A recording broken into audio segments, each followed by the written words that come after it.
Ahead on our news tonight, 3 murders in 12 hours, keeping police busy. The latest from investigators coming up. Plus, an official police report released on the cause of death of 3 tourists in Exuma. And later, local reactions to Roe v. Wade, the latest abortion crisis in the United States.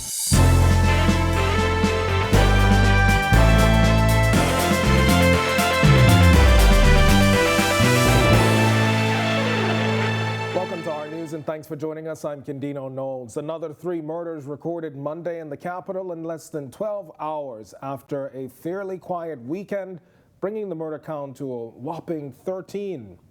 That's 9 short of matching March's 22 killings. While officials call for residents to speak out, many will not, fearful for their safety. Gene Joseph has the story. This plea from Police Superintendent Audley Peters as investigators are probing the murders of 3 men, while 3 more clinging to life. June's murder count, now 13. We appeal to girlfriends, to friends, to Budabais. Say something, man. You know who's in possession of these firearms. You have to say something, Star. Because you're responsible for what's going on as well. If you see something, you have to say something. I can get colloquial, yes, I don't have to say something. Because everybody is involved in this. Police are investigating a stabbing at a Carmichael Road business establishment sometime after 2 p.m. Monday, with investigators saying the incident the result of a fight between 2 men, one who would later die at the hospital, the other now in custody. Police are also investigating a Dean Street shooting sometime after 10 p.m. that saw 1 man dead and 3 more in critical condition after a drive-by shooting near a Nassau Street business. Initial investigations into the last murder of the night reveal a fight between 3 men turned deadly at the intersection of Beatrice Avenue and Charles W. Sanders Highway, leaving 1 man lying dead in the street and 1 other person unaccounted for. Police say the shooter sending a hail of lead at those 2 men before fleeing the scene alone in his vehicle. With the murder rate climbing, residents remain fearful, often declining to give even the slightest details to authorities or the media. A comment frequently heard when a journalist appears on murder scenes: people get killed for that. Yet, Minister of National Security Wayne Munroe says while the crimes are worrisome, the public must take a more active role. The overarching issue is that we are raising young men mainly, and oft-time infrequently women, who see nothing absolutely wrong with just shooting someone down. That should be what should be troubling to us, because we are raising them. They're not raising themselves, we are raising them. They are our children. They are our sons. They live amongst us. They live amongst us with these weapons. So when we take responsibility for what we do and what happens around us, we will be able to address it. As the murder count climbs, authorities continue to seek your assistance in solving these crimes. Call Crime Stoppers at 328-TIPS. Reporting for our news, I'm Gene Joseph. National Security Minister Wayne Munroe addressing the alleged incident at Princess Margaret Hospital involving a girl in her early teens and a middle-aged man. The précis that I got was that the young girl, again, I think she might have been 14, mother took her to the hospital, made a complaint to the police with a view to say that her daughter may have been engaging in sexual relations with her boyfriend. Whether it's voluntary or not, that's a crime. And so the police took her to the hospital for checking. Munroe says upon her arrival, the girl tested positive for COVID-19 and was admitted to the hospital. During the course of that detention, a janitor at the hospital made a report about her and a 52-year-old patient. The young child was discharged. The report was made to police. They investigated. The child denies what the janitor reports, and the gentleman denies what the janitor reports, and the police are continuing to investigate. Police issuing the official cause of death of the 3 tourists who died mysteriously at Sandals Emerald Bay in Exuma last month: asphyxiation due to carbon monoxide poisoning. The deceased are identified as 68-year-old Michael Phillips, 65-year-old Robbie Phillips from Tennessee, and 64-year-old Vincent Chiarella from Florida. Chiarella's wife, 65-year-old Donis Chiarella, who was found alive, was airlifted for medical treatment. The couples were staying in separate villas next to each other in the same building at the resort. The police report comes close to 2 months after the Americans were found dead on the property. That report released today, giving no other details, but says the matter remains under active review. It's time now for your first look at temperatures, and meteorologist Greg Thompson is standing by in the Weather Center. Greg? Thanks, Gandino. Welcome for our first look at weather on this Tuesday evening. Nice conditions outside our studios. 82 degrees is our current temperature under partly cloudy skies. We did have some isolated showers and thunderstorms in the capital earlier. South-southeast winds at 8 miles per hour on your field-like temperature. A little on the humid side at 89 degrees. Satellite view, upper level low. You notice that low is just spinning just to the west of Andres across central Cuba. That upper level low is still triggering some showers and some thunderstorms across portions of the Bahamas.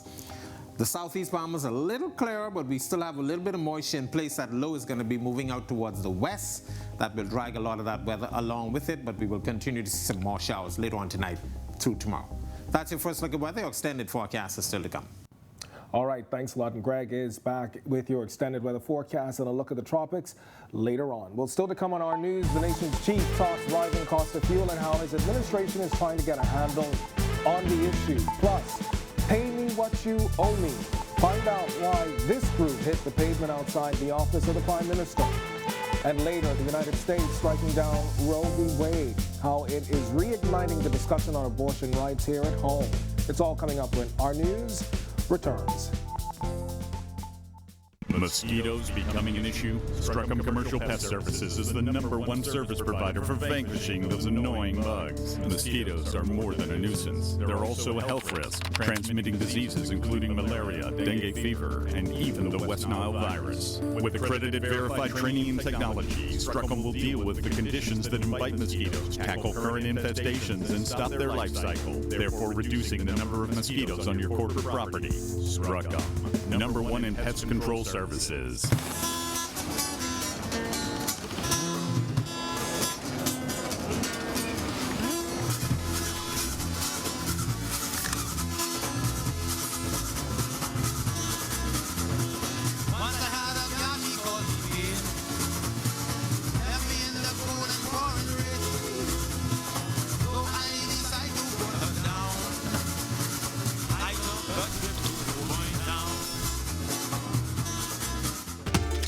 Suites Paradise Island is the best kept secret in the Bahamas.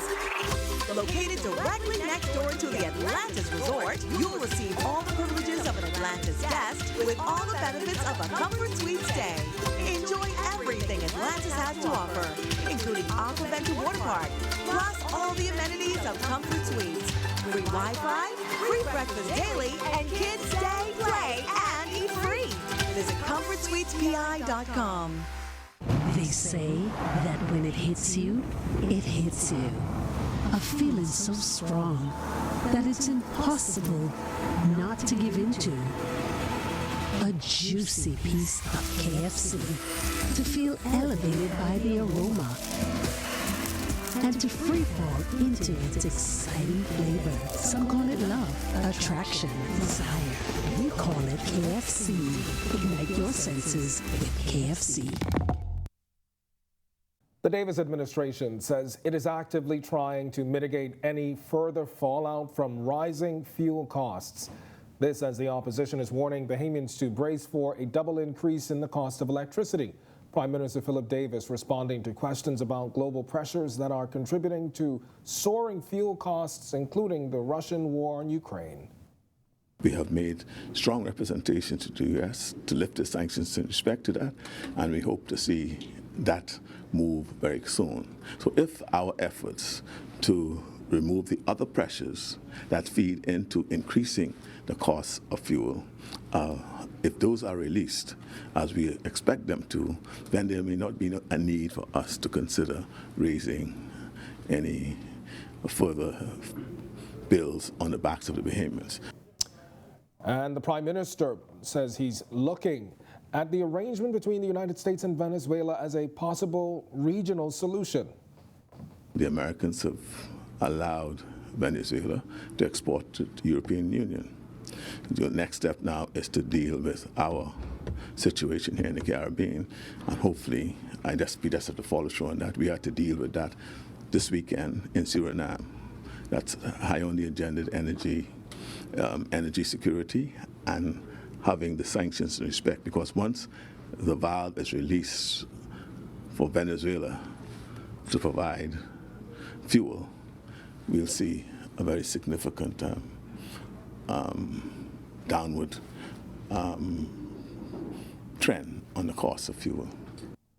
The latest actuarial review of the National Insurance Board has many contributors asking questions after it was forecast that if spending continues at its current rate, the fund could be depleted within the decade.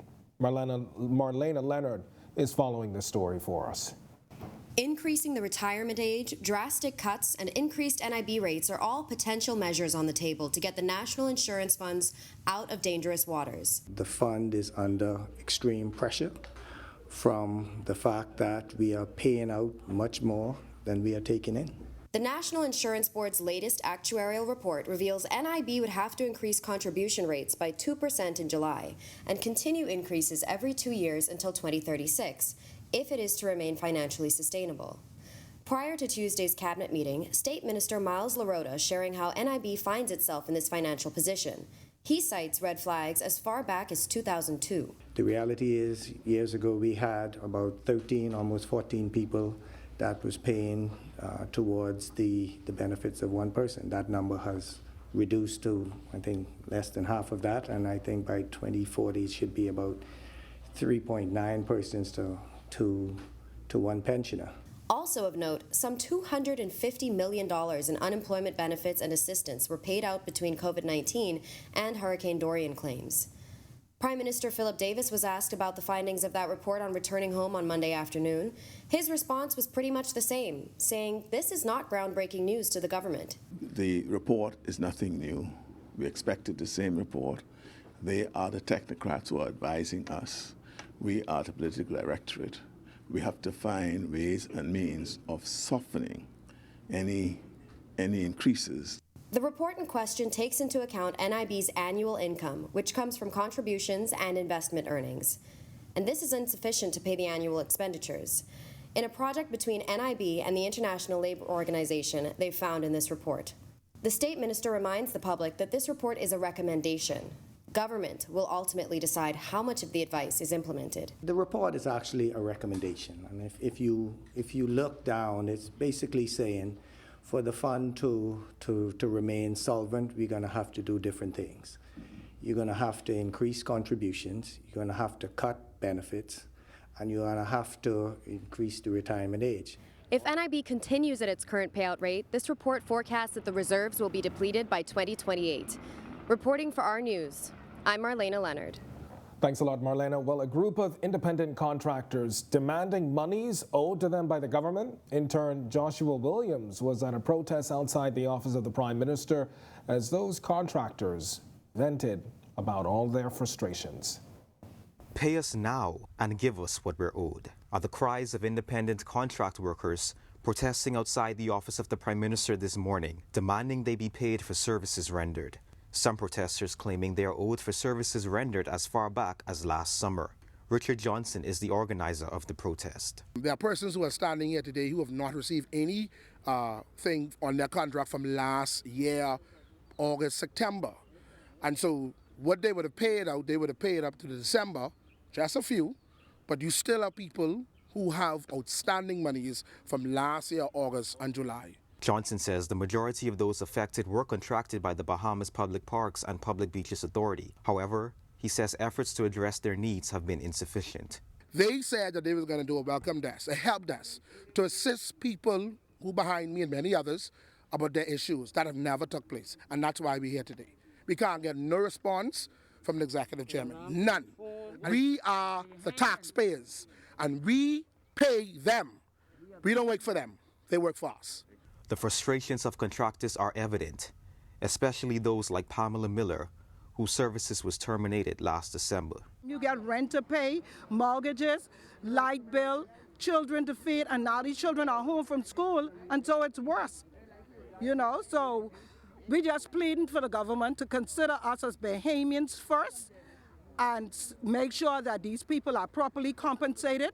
There's nothing in law to make a government or any employer keep you on the job, but make sure that these people are properly compensated if you're going to disengage your services. Our news reached out to Minister of Works and Utilities Alfred Sayers and Executive Chairman of Beaches and Parks Authority Mikhail Barnaby for comment, but our calls were not returned up to news time. In the meantime, protesters say they plan to meet outside the office of the Prime Minister every Tuesday morning until their issues are resolved. Reporting for our news, I'm Joshua Williams. It's now time for tonight's Financial Market Minute, brought to you by RF, your local investment bank.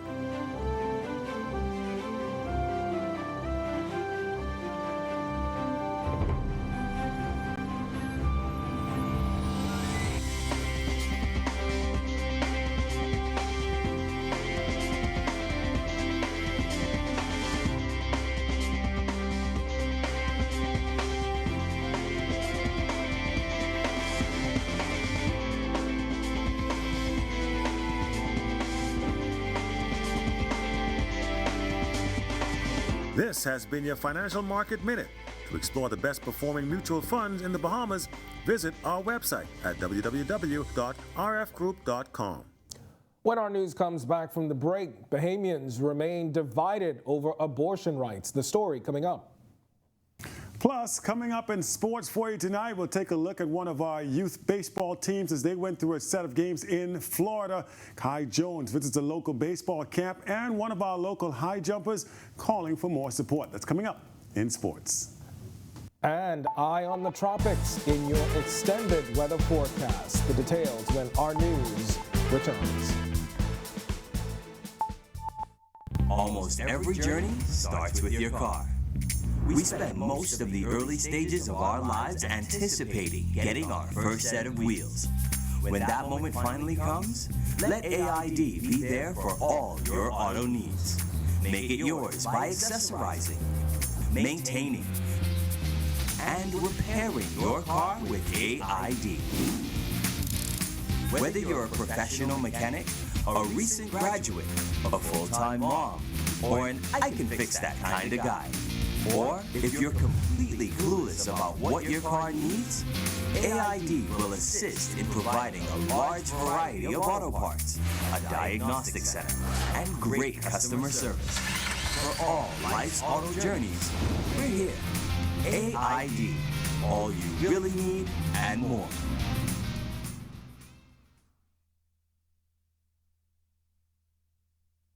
The King wants you to take a walk on the tangy side with the all-new Zesty Whopper collection at Burger King Nassau. Enjoy the classic Zesty Whopper with 2 types of cheese, zesty sauce, and crispy onions stacked on 100% flame grilled beef. Or go Zesty on our plant-based Whopper and crispy chicken. All 3 are saucy, crunchy, and full of flavor, and only available at Burger King Nassau.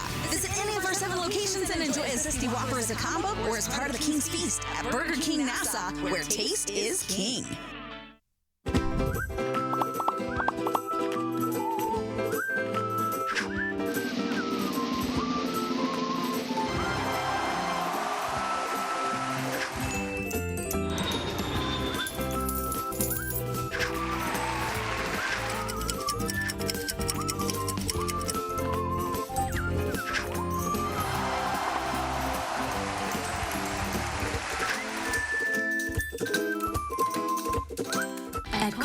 Our members know that there's a lot to smile about. They know that membership has its privileges.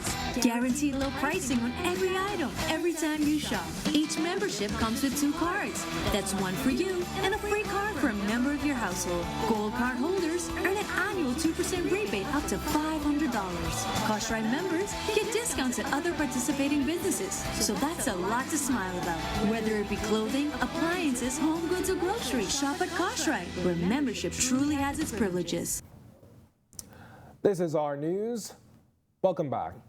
Now that Roe v. Wade has been overturned and Americans have lost their constitutional right to an abortion, what is the future of the conversation or the controversial issue in the Bahamas?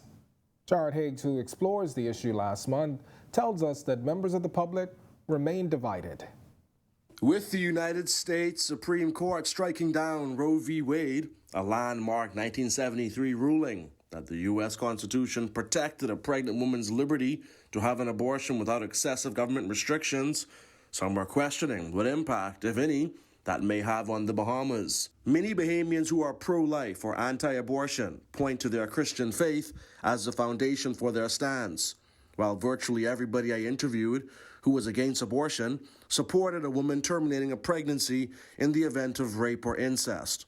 However, most believe that women should have to live with the consequences of their actions otherwise. Just because somebody was careless and was not keeping themselves to themselves, just for convenience, I feel abortion is not the answer as a convenience because somebody was out there being promiscuous. In this world we're living in today, we need God more than ever, and that's one of the commandments. Abortion is killing, and we should not condone it.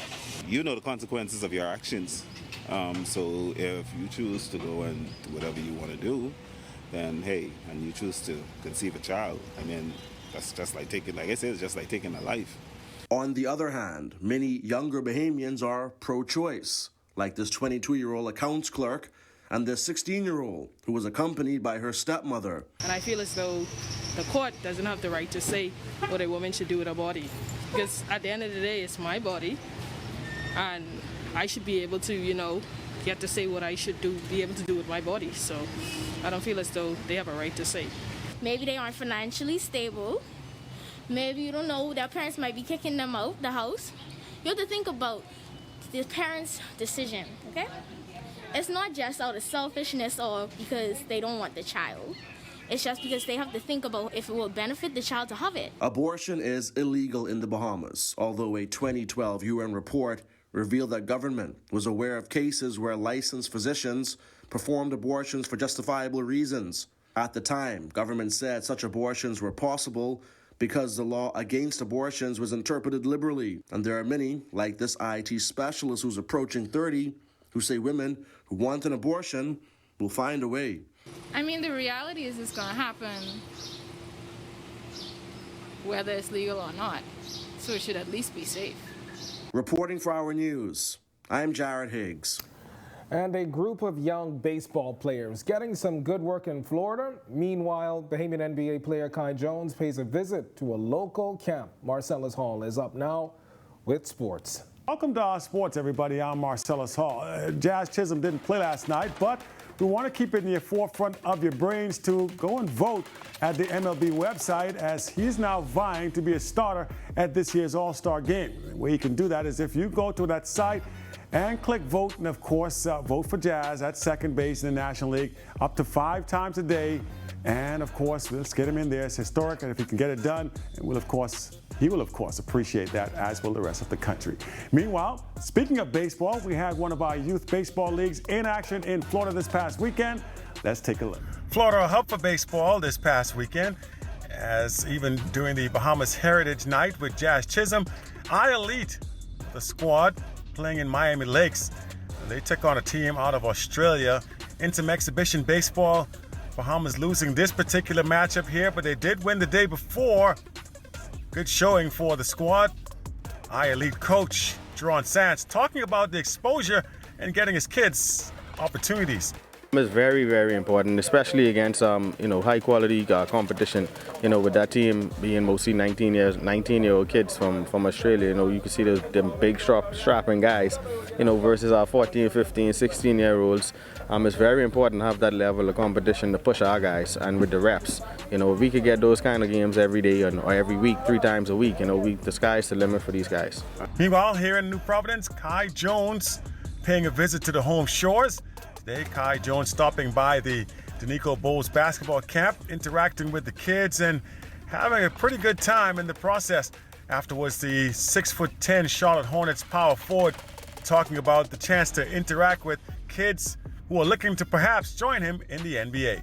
It's actually really beautiful. It's really organized. I like how they have the kids working out, working on their fundamentals. It's things that I work on every day, layups, mid-range, threes. It's beautiful to see, man. The kids are happy to be here. They're enjoying the game.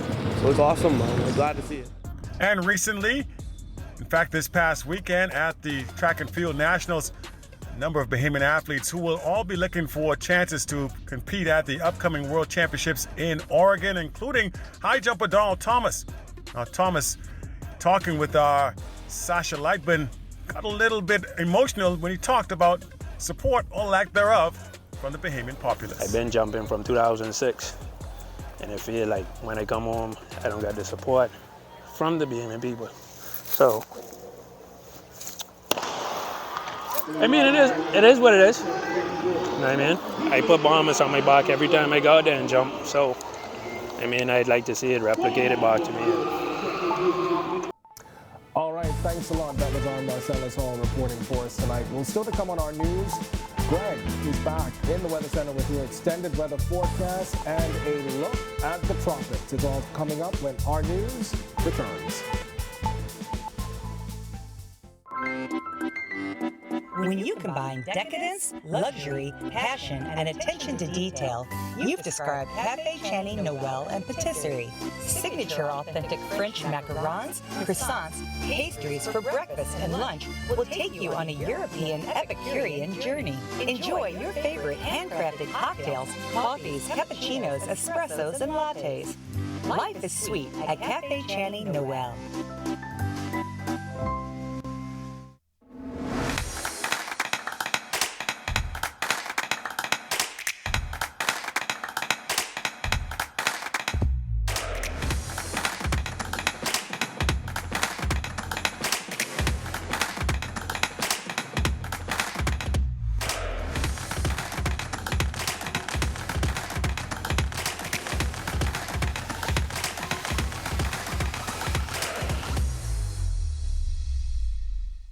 When the season is over, Rafa chooses to have all the luxuries a celebrity deserves. He stays at exclusive six-star accommodations, makes appearances on the red carpet, and of course, only hangs out with his VIPs. Because in the end, true luxury is choosing how to enjoy life. 85 calories, European quality, Amstel Ultra. Choose your way to live. This is our news. Welcome back. It's time now for your extended weather forecast, and meteorologist Greg Thompson is back in the Weather Center with not only a look at conditions for the week ahead, but also a look at the tropics. Greg? Thanks again, Candino. Welcome back, everybody, for our second look at weather. Locally, we have that upper level low that's still spinning just across central Cuba into the west of Andros with a deep layered trough out in the Atlantic, actually. And that's going to continue to keep things a little unsettled across the northwest and central Bahamas as the system continues to pull towards the west. Showers and thunderstorms will remain in the forecast tonight through tomorrow, and we expect once the system gets in here, an Atlantic ridge of high pressure will be building in across our area, and that should tighten our winds across the central and southeast Bahamas over the next couple of days. In the tropics, we are still watching that potential tropical cyclone 2, which is moving towards the west, approaching the Leeward Islands as we speak. A lot of showers and thunderstorms spreading across that area. Will continue to spread across the Venezuela area as well. And as that system tracks towards the west, eventually, once it passes the Leeward Islands, we do anticipate, if it remains over water, that it should gain some more strength and could potentially become tropical depression or a tropical storm. And the name of that will be Bonnie if it becomes tropical storm, possibly becoming a hurricane by the time it reaches the Central American coast by the end of the week. Also in the tropics, we're watching a system out there that's going to be moving just behind this system over the next couple of days, and this is the track of potential tropical cyclone number 2, that is. And of course, the other system behind that is going to take more of a west-northwesterly track. We will watch this one closely. 20% chance for some formation over the next couple of days, but it still has quite a bit of time before that does develop into anything. Boating forecast for the northwest Bahamas tonight through tomorrow. Your winds will be out of the southeast at 10 to 15 knot seas running 2 to 4 feet over the ocean. Your high tide will be at 8:33 tonight. For the central and southeast Bahamas, caution flag remains in place. East to southeasterly wind flow 15 to 20 knots, seas running 4 to 6 feet over open waters. Here's a look now at your national forecast.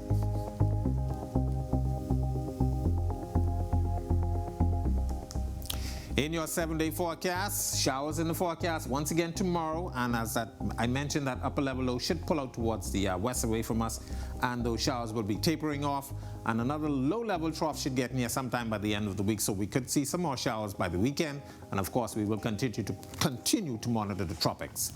That's a look at our weather. Make it a safe evening, everybody. All right, thanks a lot, Greg, and thank you for joining us for our news tonight. On behalf of the entire team, I'm Candino Knowles. We'll see you right back here tomorrow night. Until then, have a wonderful evening.